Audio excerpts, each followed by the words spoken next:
Hey guys, Johnny DeVille here, and right now I'm walking through the River Legacy Park in search for the Texas urban legend of the Screaming Bridge. Let's check it out.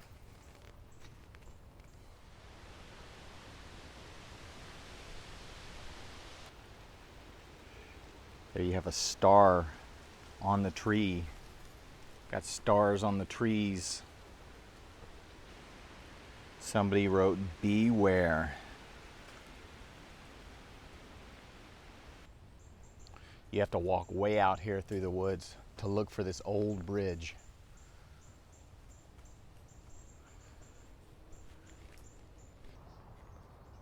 Here's the old road. Straight through there is the Screaming Bridge.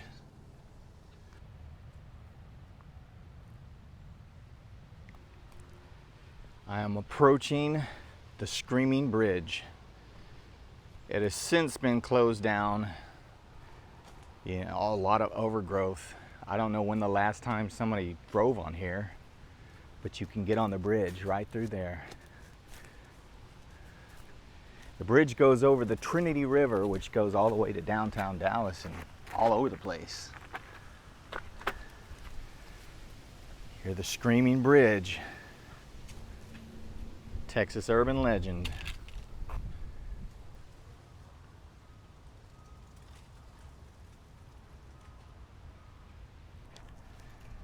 There is a lot of graffiti on this bridge. This was a small bridge to pass, Only one car at a time could get through.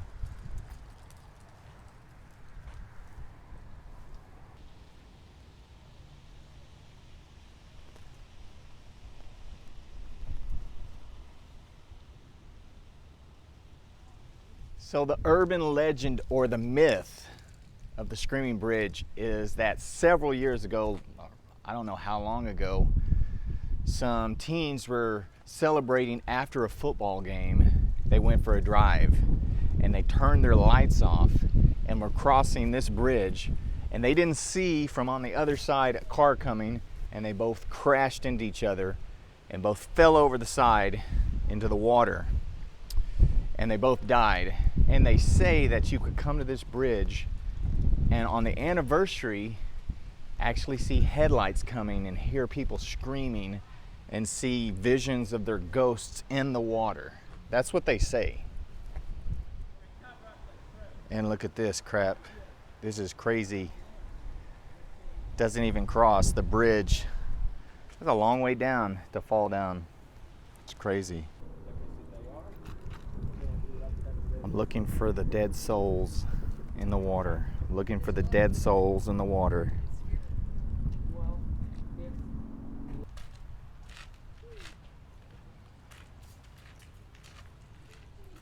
Now, a lot of people will come out here to do ghost readings, paranormal events, little tours, and say they hear stuff out here, but this is actually an urban legend, this bridge itself.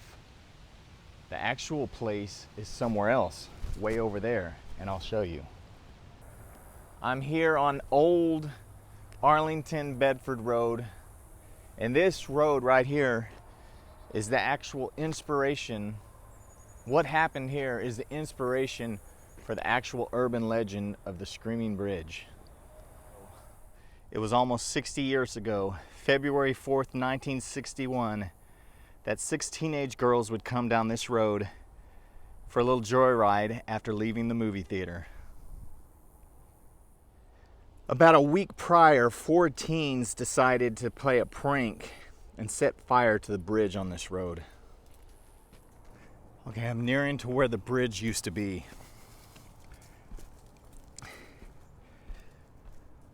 See, the bridge went over a ravine, or actually it was a drainage runoff. Right there's a ravine right in there. So the bridge probably started right around in here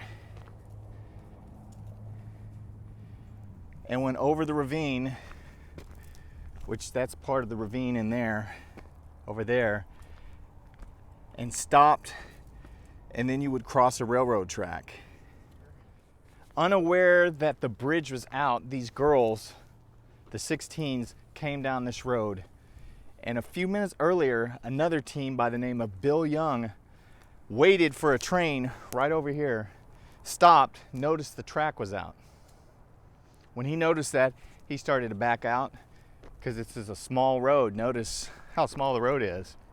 Started to back out, and these teens were driving, so he flashed his lights, honked their horn, but they thought, whoa, this is a weirdo or something. They gunned it, went off the burnt bridge onto the embankment and rolled, killing instantly Mary Lou Goldner and Claudia Jean Reeves. It took a while to get these girls out. You know, we're out in the middle of kind of the country. That bridge wasn't even there. This is 1961, didn't have cell phones. So Bill Young went to notify help. Kathleen Fleming was considered dead on arrival at 2 a.m. when she arrived at Baylor Hospital. And the other three girls, Donna Post, Dorothy Ibsen, and Joanne Anderson, were all in critical condition with broken bones, concussions. Even Joanne Anderson had to have emergency brain surgery. After the bridge burned down, they never ever rebuilt the bridge. But as you can see, you can walk up here. They slowly just built the road up, put asphalt so people could still drive over, but that didn't stop accidents from happening. It was March 10th, 1994. Tammy Lynn Dodson and Ray Lynn Johnston tried to race across here, across this track, and beat a train coming, and their car got smacked and both of them died. Shortly after that, they closed this road down, and never again could you drive through this road, what was known as Death Crossing. So this is the site right here. Car probably would have been right around in here. They built this all up since the wreck. They didn't rebuild the bridge, so they tore the bridge down and just built over it, this road. But this is a spot that would spawn retelling of the story, and then adding more to the story, adding more. Years go by, then they change the exact location because there's no bridge here anymore, so why call this a Screaming Bridge? But they move over to another bridge. I don't understand it, but that's how urban legends get started, from actual true events, and just add to them until they're myth and nobody really knows what happened. None of the four boys who actually burnt the bridge would ever be convicted. And they would never find who was the person who took the barricades down in the first place to block people from driving over the bridge. Yeah, a lot of people come out here still and say they hear screams of the girls. I don't really buy that. I did hear some noise. You have to realize, we're out in the middle of kind of like wildlife area. I saw coyotes out here. If you come out here at night, you're gonna hear that kind of stuff. And cars. I doubt it's anything about ghosts. I don't think so, but people say it is. I don't know. Right now I'm in the Moore Memorial Garden Cemetery. This is the final resting place of the three girls that died. And I wanted to come here and pay my respects because it seems that most people, when they research the subject of the Screaming Bridge or what happened, they look at all the spooky urban myth, urban legend stuff, but they don't actually look at, hey, this was 6 people that this happened to. 3 of them died. This impacted a whole community. People lost their kids, people lost their friends, their family members, relatives. And this is real. This isn't just some urban legend, some ghost story. This is an actual true story. So I just wanted to come here and pay my respects to these 3 young girls that tragically lost their lives because of a stupid prank.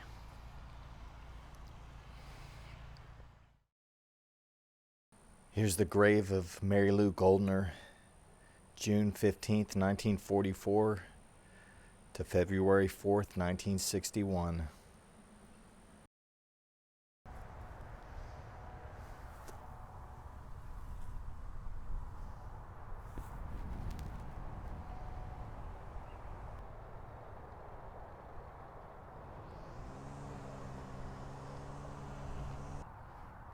Claudia Jean Reeves, November 10th, 1943 to February 4th, 1961.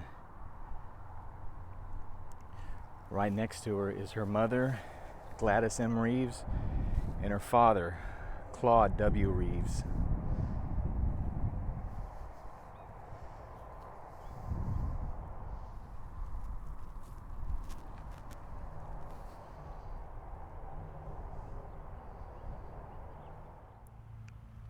Kathleen Fleming, August 1, 1944 to February 5th, 1961.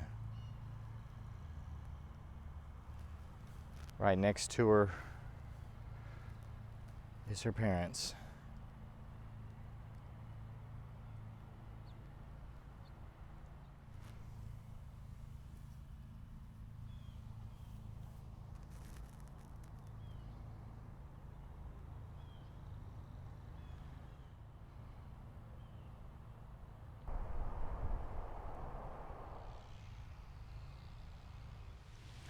Hey guys, thanks for coming along with me to check out the Screaming Bridge, the urban myth.